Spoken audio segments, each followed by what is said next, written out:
Kevin, how are you? Alan, great to see you again. Good to see you. Excellent. So we're here at IEEE. We're in your booth. You got a pretty magnificent booth, by the way. Thank you. So I want you to show it all to me, all right? Sounds good. Start right here. You got shortest lead times in the industry. Yeah, one of the things that our company is known for is for a very, very, very long time, we have the shortest lead times in the industry.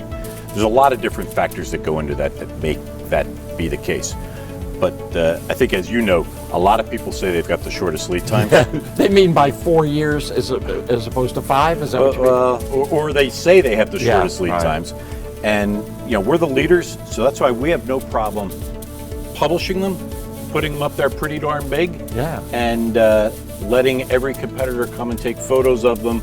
I will tell you, in our booth here, there's a lot of things to take photos of. This is probably one of the most photographed things, because this is one of the biggest issues in the entire industry. How quickly can I get my transformer? And so, you know, obviously we can do it faster than anybody. So. Today, you know, we've been doing interviews here. The number one thing when we ask utility people, or industrial people, or data centers, hey, what's the number one thing you're dealing with? You know what it is? Lead times. Lead times. Yeah, and people, because I'm looking at the others, and you got less than a year, and you got, is that 5? No, 2 years, and wait a minute, 40 to 50 weeks. Yep. Okay, that's pretty impressive. Yeah. And these 120, I think it's worse than that, isn't it? I think it is worse than that, but we try to be conservative. Okay. Well, that's pretty outstanding. Okay, now why does that matter? Well, as you know, people on the customer side, they want their transformer and they want it now. So it has gotten to such a situation where we have, in addition to saying, hey, we'll build your transformer for you in X number of weeks, we also now have begun selling slots in our production schedules. Ooh, excellent. And it gives us the opportunity to sit with a customer, hey, I can lay out my entire 5-year plan, and we'll slot them in and take care of them. Firm commitments from them let you give firm commitments to your suppliers, which is part of the only way this is going to work, right? Collaboration. That's excellent. Good things happen when people talk. Okay, that's excellent. That's a great line. I like that, Kevin. We're going to use that somewhere in this. We're going to use it right here, but we're going to use it somewhere at APC Media. Okay, one of the reasons you can do this is you have a lot of different locations. I know you have, this is Virginia transformer, Georgia transformer. I just saw that on the sign. And sometimes it goes by Virginia transformer, sometimes you do both of them. But you have more than just Virginia and Georgia, correct? We have 6 manufacturing facilities. Really? Our headquarters and our first plant is in Roanoke, Virginia. We have a sister plant in Troutville, which is just outside You know what? You want to do that next? You show me. Fine. So you were just talking about Roanoke, Troutville, Rincon, Chihuahua. Oh, wow. So what kind obviously you're not making every class of transformer in every plant. Talk a little bit about what specialties you got there. So yeah, if you look at in Roanoke, we'll start there. That's where we're based. That's where our first plant is. Troutville is a sister plant that does a number of different things, but it's a sister plant for the Roanoke facility. That plant is pretty flexible. It can go from small to medium power transformers. Similar to Pocatello. Pocatello can do medium to somewhat larger transformers, but not nearly as big as you would see the transformers coming out of our Rincon facility outside Savannah. That's where we make our biggest ones. Then if you go to Chihuahua, does, I would say they do the first plant in Chihuahua does a wide range of transformers. P2 is our newest. They do a range they do our pad mounts, they do medium power, and they also do what we call IPMs, integrated power modules there. So that's an excellent map of being able to service the entire country, transportation-wise, right? Correct. And if you look at the whole mix of it, that gives us, we have the largest capacity of anybody in North America when it comes to being able to produce it. And that's one of the many elements that gives us the leadership position in shortest lead times. While we just recently added a new facility in Chihuahua, we also are expanding and increasing the ability to produce more transformers in all of our facilities. So we're constantly investing. We invest only because it makes sense for the customers for us to invest. So that's the plant layout. Obviously, the two main, I mentioned the issues, people saying lead times. Two of the issues that lead to long lead times are labor and materials. Correct. So having a pretty strong North American footprint, that's pretty cool to have that around there. How are you handling those issues, the labor and the supply chain? Getting talented people is always a challenge, no matter what industry you're in, whether you're making transfer. We get them, and our goal is to get them, train them, and train them like nobody else trains them. And that's before anybody goes out on the out on the floor.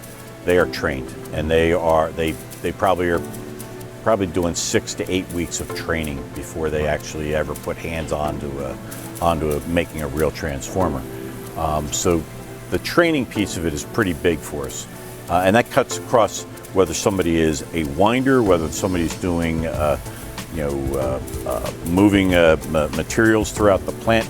There's just a lot of different specialized training for each person. Part of that training also includes what's quality and what's not.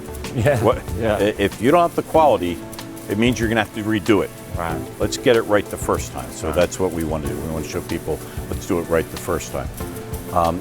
The question about labor, we solve it by training people and having them feel good about what they're doing, right? Our message to the employees is that we enable the U.S. to have a reliable electric grid. Yeah. If you didn't have us, you wouldn't have a reliable electric grid. So you can feel good about, when you flip the light at home, you're making that happen. So when a guy goes home and his son says, "Dad, what do you do?" He says, "I can keep the lights on." That's right. Excellent. That's right. All right. So that's the training piece. So you're constantly bringing people in, training them up. You're building your own workforce rather than trying to hire it from other people. We don't do that at all. Excellent. Okay. Materials. Supply chain. Well, we have a huge supply chain organization, and we have two benefits. One is every person in our supply chain organization is connected to these plants. Okay. So when we get an order in, that's when we're beginning to make sure in 30 weeks, we better make sure that those materials are at that plant. Right. Then we have somebody at the plant saying, "Hey, we're going to start work on this transformer in a week. We better make sure we have this stuff," and they do. So there's constant double checking between supply chain and the plant itself. But then, one of the other benefits for us, we're a privately held company. Yeah. If we need to go source a strategic material and warehouse it, we do it. Right. We want to make sure that we always have materials so that we can produce transformers for our customers. I bet you the firm, what we were talking about, firm commitments from, buying slots allows you to plan. Because if somebody says, "I'm going to buy this slot, here's the transformer I want," you know exactly what you're going to need a long way out. You go to your suppliers and say, "I'm going to buy this. I'm not asking you for a quote. I'm giving you a PO," which lets them, and then they've got to go to their suppliers. It's a good virtuous circle. You're right. Absolutely. Yeah. That's excellent. And we look at ourselves as the commitment company. When we say we're going to build this on X date and it's going to get delivered on the next date, every employee in the company knows we need to hit that date. I was about to say, you should put that on here, but one source, one commitment. What an idea. Yeah, well done. Well done. All right, let's move on. Show me good. the next stop. So Kevin, when we were over there, you talked about all the different plants, and then we talked about, and you had different sizes. Mm-hmm. And I know that you have this spinning thing where you have a breakout. Our hologram, Your hologram. I love that with all of the different transformers. But the widest product range is also something unique because too many people specialize in one area. Exactly. Everybody that needs transformers needs a wide range of transformers. So if they have to go to multiple suppliers, then they're in that imbalance. You give them the opportunity as a one-stop shop, 1400 MVA to 500 kV class. That's a pretty big wide range. Exactly, and that's one of the benefits of having the manufacturing footprint that we have. The flexibility that we have in those plants to make different sizes, but then also the ability to make very large ones in Rincon to medium power elsewhere. It's it gives us a lot of opportunity, and again, it's the broadest range. And a lot of people only do, say, a really big one. And hey, if I need small, I got to go to somebody else. Fewer suppliers you have, the better. No, that's exactly right. And the other thing is, I see up here, you look, I mean, data centers is one of the fastest growing segments in the United States. Ever since we said bring it all home, it's just booming. The need for transformers is huge. They're not huge transformers, but they need a lot of them. You got transmission up there, the transmission class power transformer. We got an aging grid. Everybody needs, every utility out there needs them. Wind, solar, a completely different class of transformer. I love the fact I'm an industrial guy. I love the fact that you've got industrial, because they're the left out guys. They need power transformers, they need pad mounts, and they're kind of left out. And manufacturing is coming back to the U.S. Absolutely, they're all booming, right? We have an organization that supports industrial safety and reliability, and everybody is pretty much sold out. They're running at 95% capacity, American industry right now. It's great to hear, isn't it? It is great to hear, and you're supplying all of them. No, that's brilliant. Widest product range, all of the different locations, and you got the best lead time. That's a hard thing to do as a company, by the way. Yeah, and we're blessed that, hey, this is a show that is primarily for utilities. Right. But we also have a big part of our business that supplies all this wide range of what we call commercial and industrial. And you're right, data centers are growing like leaps and bounds. And if they can get slots, like you said over there, if they can buy and say, hey, I'm going to give you this amount, you'll be sold out for a long time. It might make your lead time slip because you get sold out. All you got to do is buy another plant, build another plant. Or figure out ways that we can expand where we are right now. Yeah. No, that's and there's efficiency opportunities to be able to produce more. And we know that. Yeah. Because you know what they all take? They all take metal, they all take copper, they all take some different, gauges and everything else. So you can, again, go back to your suppliers and say, look, we can give you firm orders. No, that's excellent. That's a good leg up on the industry. Thank you. We're fortunate. I knew you'd have another wall to show me. I knew it. We have a lot of walls. Okay. Technology leader. Obviously, technology is a huge part of what speed of manufacturing, quality of manufacturing. So technology leader leads to a lot of different things, okay? Talk to me about it. How did you get it? How do you maintain it? Well, as you know, we've been in this business for more than 50 years, right? So we a couple of years ago, we celebrated our 50th anniversary. As a result of that, you get a lot of learning, right? We have a library of more than 20,000 designs. Wow. Actually, it's probably closer to 30,000 designs.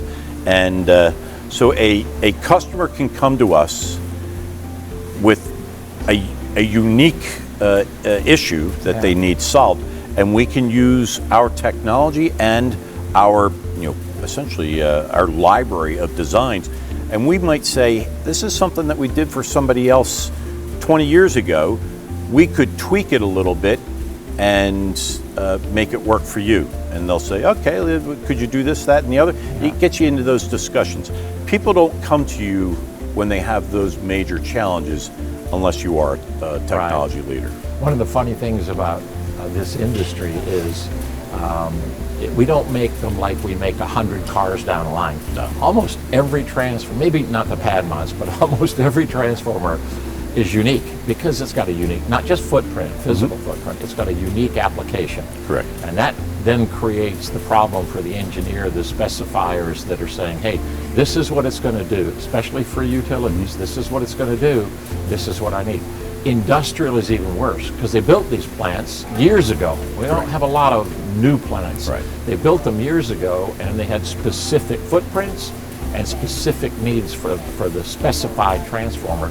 So having all that, I bet you you should do a survey and match how many times you can match what they want within 90% before you do any tweaks. I think it's pretty high. Yeah, it would be that's very excellent. high. So one of the things about being a technology leader obviously has to be, you mentioned this at some point, and this is, I got to be careful because I don't want to put you in it.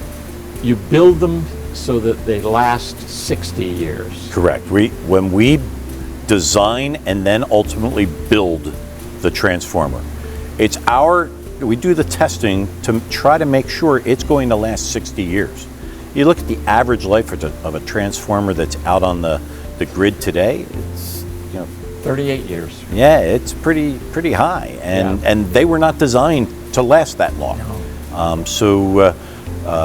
That's why we tell people, look, we use our technology leadership, we design the thing so that it will last well after you've retired and your replacement is retired. Well, what you meant to say after you're gone. Well, I don't want to say gone. 60 years is a long time. I don't want to be around that long. There's a part of that because one of the reasons transformers last 38 years down on the grid is because they've been overworked. Right. They're not using them according to the specification. They're running hot, they're doing all that stuff. My assumption is in part of the design phase, you're looking at it saying, hey, you're putting this in Houston. I'm not talking about GSUs, but I'm talking about mid-sized, distributor-sized transformers. They're kind of all being abused right now. So you have to build that potential abuse into it. Correct. If they run it according to spec, it'll run 60 years is how you design it. Correct. That's excellent. Correct. It's actually wonderful. Okay. One of the things that impressed me the most about this booth when I walked up, was this thing behind me here. Our water feature? Our water feature. It is totally unique. We've had people talk about it. You see the waterfall? Of all the different boards and panels that we have here, we summarize it all here in falling water. And you want to have a way to be able to tell people what booth you're at, and be able to tell people what it is that we do for our customers. Reliable customer commitments. Keep doing the brand over. 60-year life. You're right. You did put it in there. How did you somebody had to build this largest capacity? We saw this at another industry trade show actually about 10 years ago. Yeah. And I said to myself, someday I'm going to do this. And today is the day. And today is the day. Excellent. Kevin, thank you so much. Thank you. Appreciate it. Okay.